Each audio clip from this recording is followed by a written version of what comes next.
This is Obsidian ASMR. Don't forget to like, subscribe, and hit the notification bell for future videos.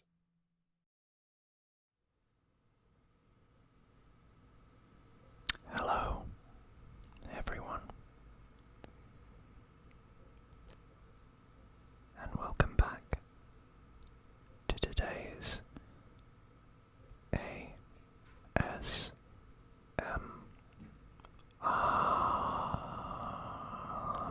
video. And as you can probably tell, I'm going to be whispering the basics on Barbara Gordon. If she stays still, it's very top heavy. Barbara Gordon's Batgirl. Sometimes overlooked, but a very important member of the Bat family. And as you always know,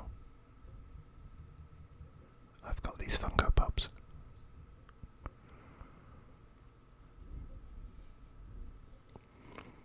The first thing to note about Babs, as she's nicknamed by Dick Grayson,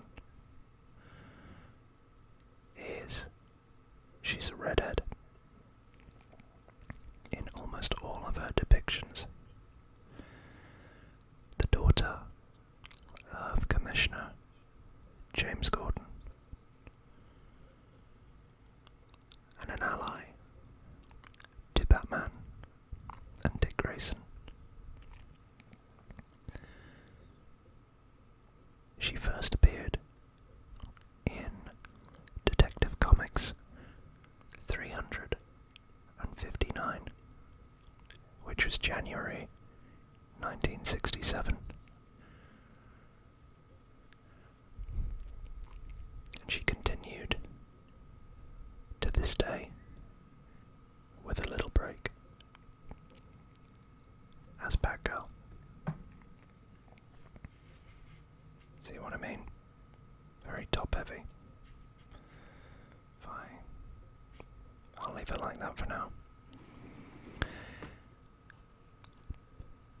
She's been described as one of the most popular characters to appear during the Silver Age of comic books. And she also became a bit of a pop culture icon for her appearances in the Adam West 1960s Batman television series.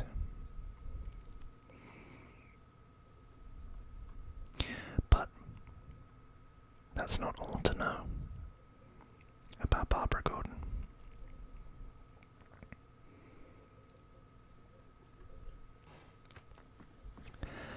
Whilst not necessarily a fact about Batgirl, it is important to note that there'd actually been a Batwoman before Batgirl, but that character wasn't as popular initially, but has made a bit of a resurgence in recent years through a television series featuring Ruby Rose initially, as well as a re-emergence in the comics.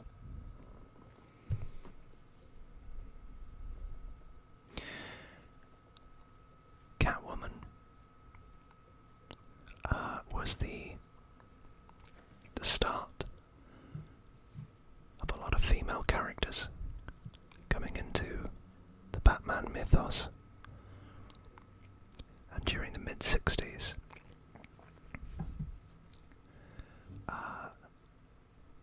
the TV producer said that they wanted some more female characters on it, like Poison Ivy, Batgirl, and others.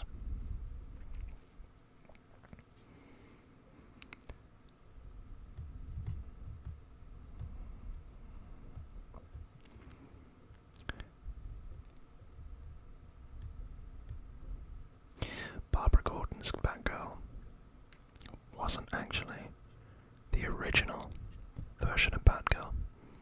There had been an earlier character that was, as I was saying about Batwoman, depicted as Batwoman's niece and sidekick. But this version of Batgirl is the one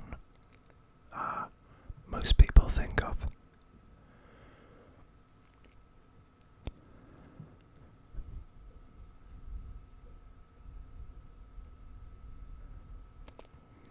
She was so popular that the DC Comics executives responded to a fan letter,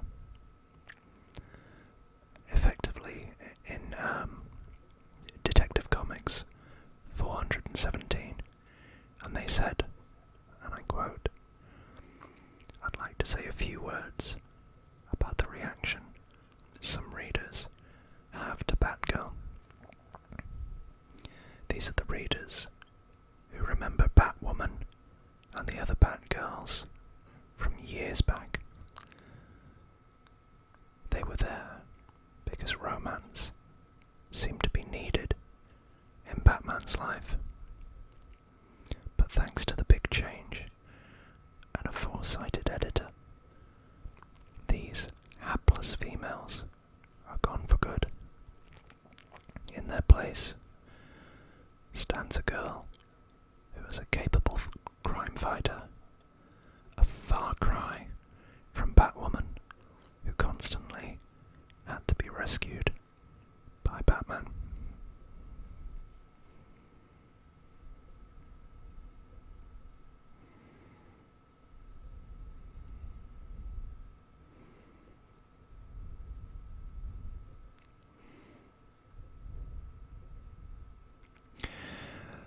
Batgirl was played by Yvonne Craig in the TV series, and she heavily promoted the character, because Barbara Gordon was a bit of a early feminist icon.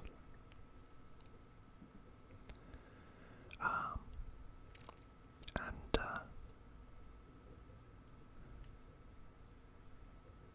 she was a bit of a character foil to Batman and Robin, often arguing and bickering with her. In a sense, they were quite tortured characters because of their background and the loss of their parents. But Babs was always a bit more light-hearted. Her motivation for crime fighting was written as being completely altruistic.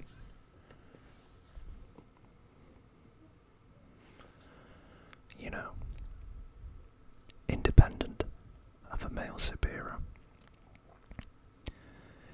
She also had a PhD, showing that she's an independent woman, with a doctorate in, apologies about that, in library science, and she's head of Gotham City Public Library.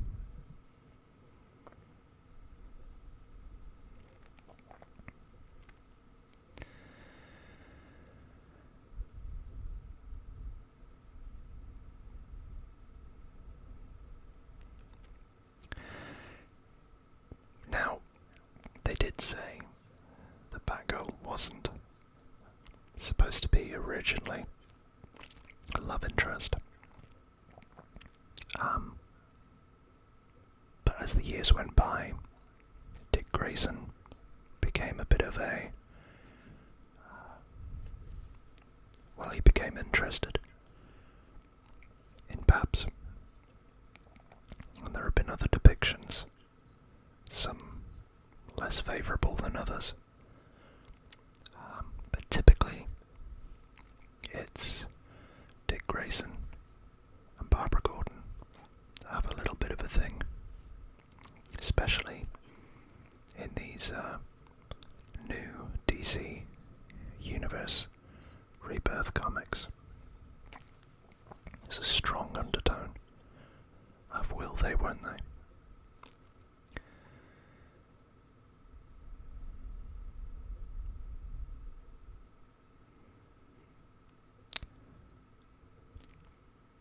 In 1988, DC decided to officially retire Batgirl in a one-off special.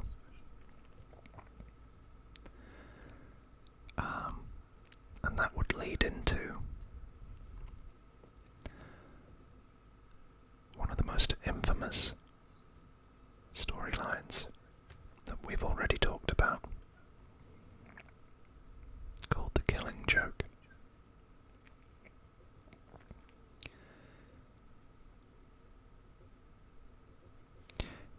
In terms of a character, it's supposed to say that as the years went by, Barbara felt less and less fulfilled by the role of Batgirl, so she turned to retirement. However,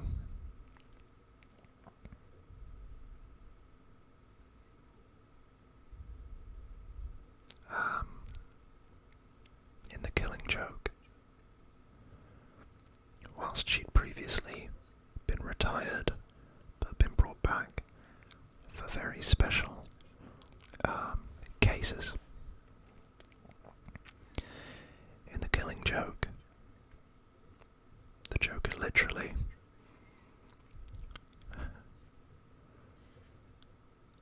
appears at her door in a Hawaiian shirt and shoots Barbara right in the stomach or the abdomen,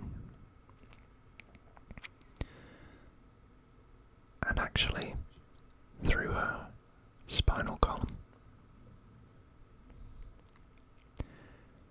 or cord, immediately disabling her. She loses the use of her legs.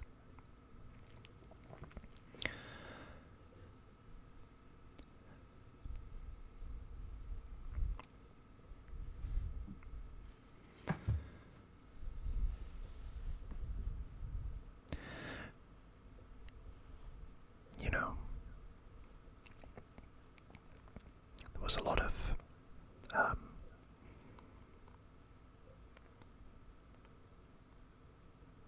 controversy about what happened to such a popular character. But it is important to remember that you're supposed to be disgusted with what happens to Barbara Gordon.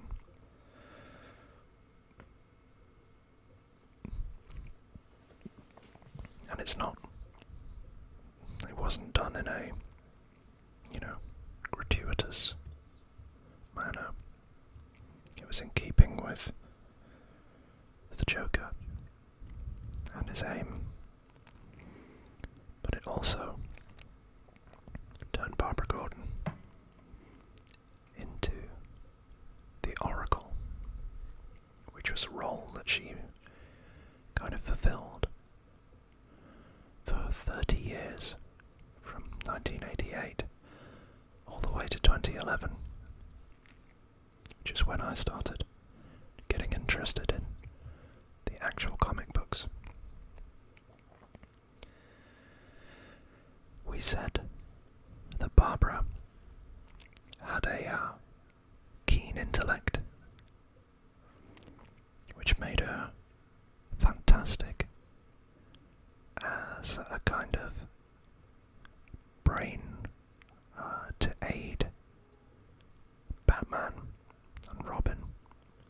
with and other people with crime fighting.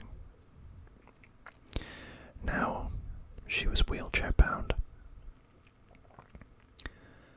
She became devoted to developing one of the world's most complex and powerful computer systems, and took on the moniker of the Oracle to help crime fighting from afar.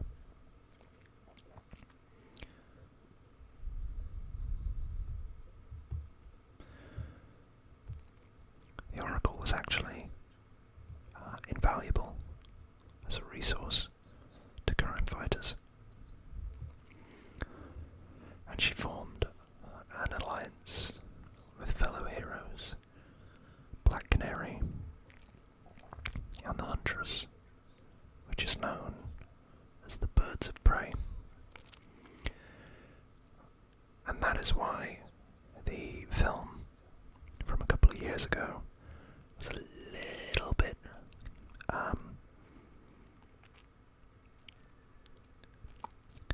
misplaced, shall we say, because there was no Barbara Gordon. They'd taken her entirely out of it. Yeah, you had Black Canary and the Huntress, but Harley Quinn, I don't think, has ever really been part of Birds of Prey before. So it was a kind of mashup of Birds of Prey and Gotham City Sirens, which is typically Harley Quinn, Poison Ivy, and Catwoman.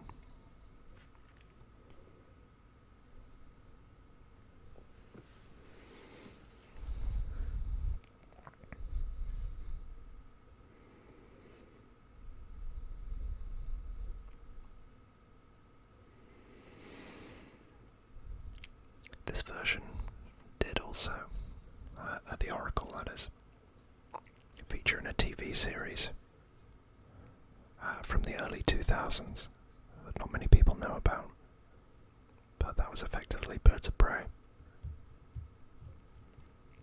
in a different guise.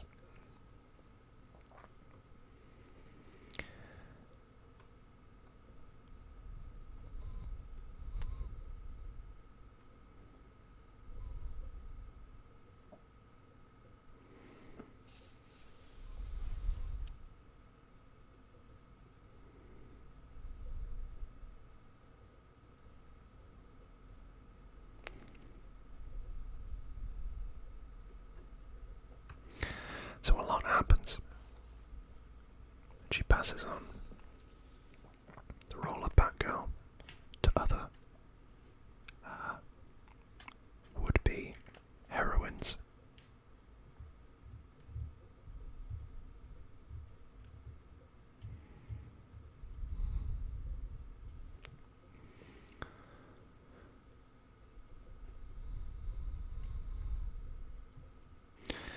But I believe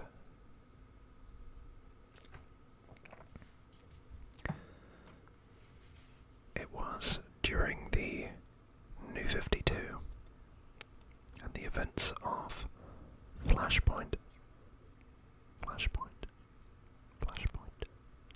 that we come back to a Barbara Gordon that has recovered from her injuries inflicted by the Joker.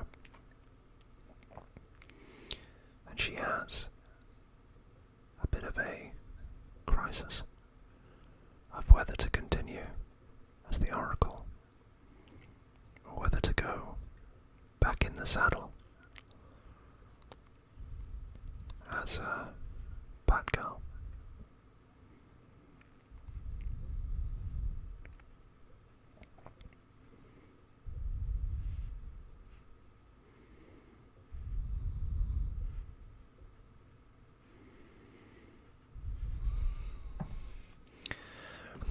moves on to the modern iteration. And whilst I'm not going to ruin it, I thought I'd show you some of these excellent pieces of cover art.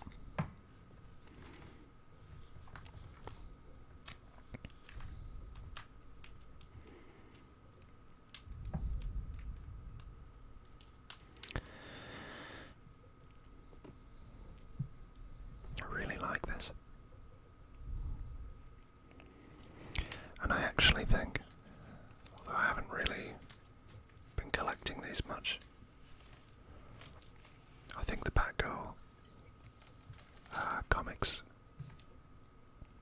have some of the best cover arts of the entire new run.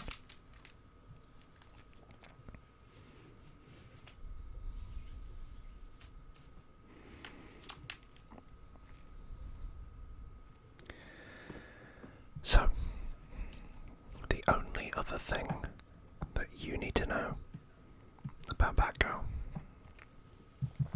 is that there was actually, this year, supposed to be a Batgirl film starring Leslie Grace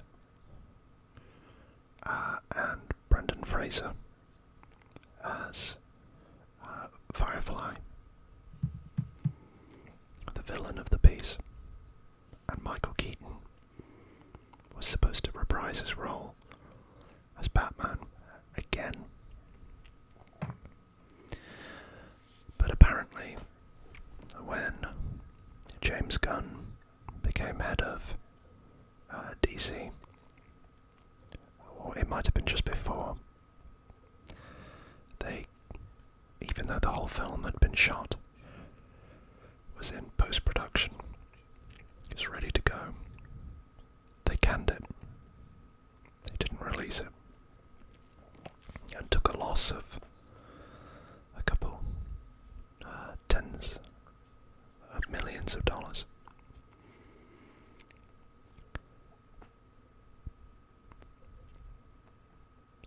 So that is probably never going to see the light of day, and I do feel sorry for Leslie Grace, who really did look the part in the costume. So thank you, one and all, for coming with me on this Batgirl trip. And I can't wait for our next trip into the Batman universe, where we'll be discussing Mr. Freeze. Nice to freeze you. What killed the dinosaurs? The Ice Age. No, we won't be doing too much on that one. That version of the character. As always, thank you for all your support, your comments, and just the love that you send me. It really means a lot, and I get so touched